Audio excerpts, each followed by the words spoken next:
Hey guys, welcome back to my channel.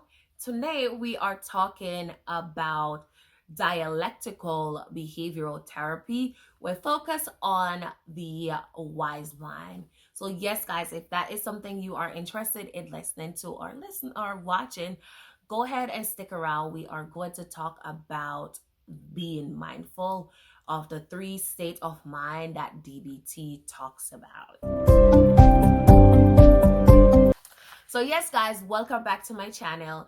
DBT, Dialectical Behavioral Therapy, also called for shortening DBT, is a therapy that is focused on three states of mind: the reasonable mind, the rational mind, which both overlaps into circles to create what they call the wise mind. And so, yes, guys, according to DBT, we often fall into one of those mind, but we want to be mindful how being in one state of mind impacts our judgment, impacts the decisions that we make, and allows us or teaches us to aim for being in the wise mind. So what are these states of mind? We have the rational mind, emotional mind, and then we have the wise mind. The emotional mind, according to DBT, is when a person operates from a place of emotion.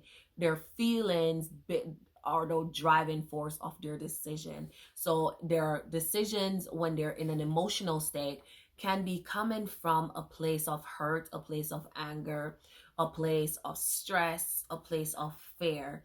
We are in fear, and so we make a hasty decisions based on our feelings, or we are in a stress mode and we make poor decisions.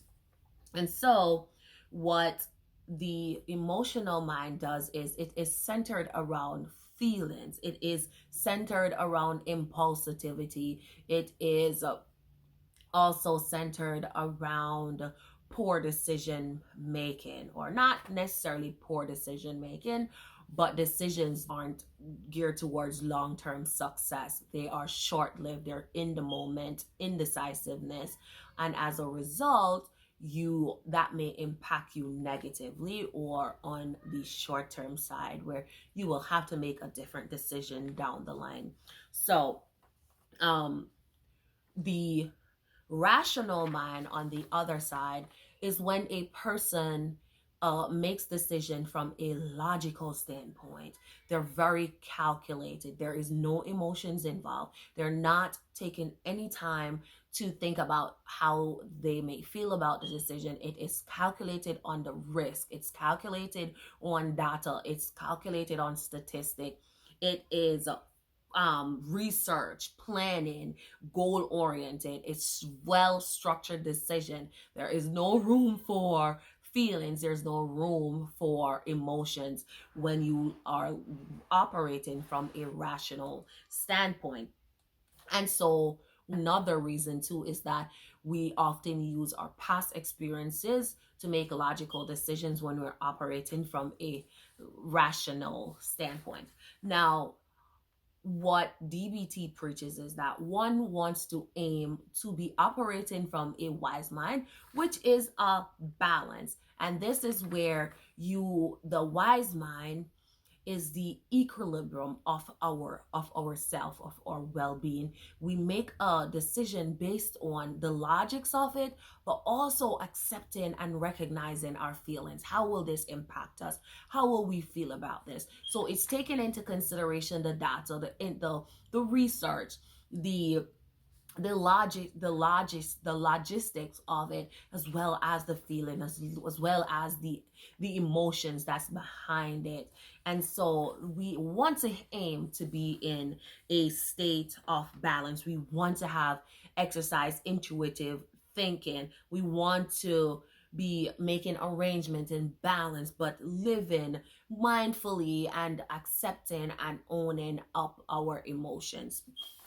So I'm going to implore you guys to take a moment and to analyze yourself, to look at what state of mind, when you make most of your decisions, what state of mind are you usually in? And I have just a little graph right there just to show you guys how the circles overlap for you guys to get to the wise mind. But I also want to leave you guys with an example so that you can better associate your thoughts with this information that I'm giving to you guys.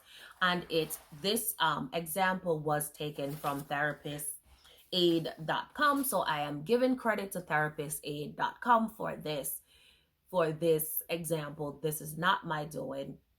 And as a professional, you want to give credit to your sources. So this example states, and this example is showing how you can make a decision in the emotional mind, the rational mind, and that same decision for that same thought can be made in a wise mind.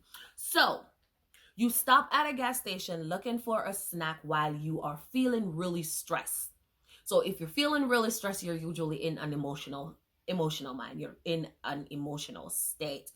I may make a choice based on my state of mind. So in the emotional mind, I personally may be likely to grab a large Dr. Pepper with light ice to make room for more soda, and a couple of candy bars. And usually when someone is emotional, they're gravitating to sugary things. So the thought process right here is that you're emotional, you're trying to soothe that pain away with something sweet and savory.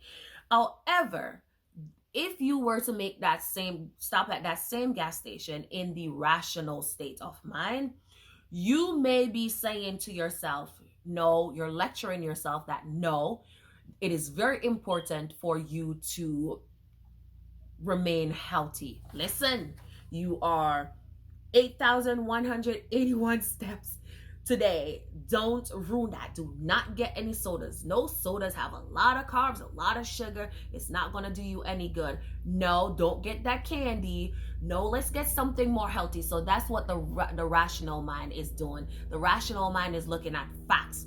No, you are on your way to losing 50 pounds. No candy, no sodas. Sodas are bad for you. Sodas are unhealthy. Candy has a lot of sugar, a lot of processed stuff. You don't want that. So that's what the rational mind is saying, as opposed to the emotional mind where it's like, I want something sweet. Give me a soda, give me some candy. So let's look at the wise mind, what the wise mind could do with the same scenario.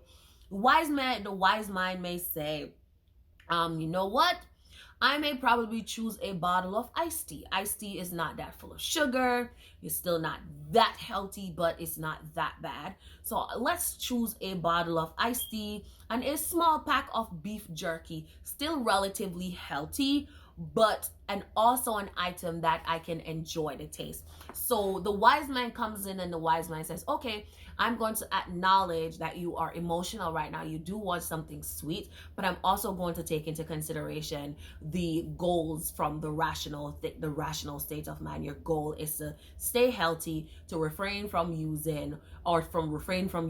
eating all that sugar and processed stuff. So let's find some items that may fit and balance it off. They're not too extreme and they're not too safe.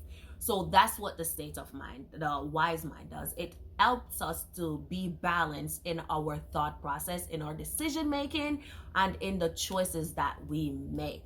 So yes, guys, just wanted to bring a snippet of that because I do find that a lot of times when you are working with clients, they don't understand their emotions. They are still struggling to figure out themselves, and being able to identify their state of mind and guiding them to that realization is going to be key for them to better make decisions as it relates to either their substance use, their mental health wellness, stuff like that. So if, for example, you have a client who is a substance user and he or she usually pulls for a particular drugs when they are feeling depressed, this is perfect for you to use the wise mind to bring them to an awareness so that they can start becoming more balanced in their decision or in their recovery journey. So yes, guys, I hope this was helpful. I will be bringing a lot more of this content,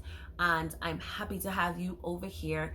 As always, let's continue this down in the discussion section, I will be putting a video on guiding you through a mindful exercise. So I'll be doing a video on 3 mindfulness techniques that you can use with a client that is either in an emotional state or trying to recenter their thoughts from being stressed or being overwhelmed to a more state of calmness. So I will be doing that video because I find that to be a very, very helpful video for people who are suffering from depression and anxiety. So yes, guys, thank you guys. Share my content with your friends, with your co-workers, with everybody. Let's grow this channel. And as always, guys, I will see you in the next video. Bye-bye.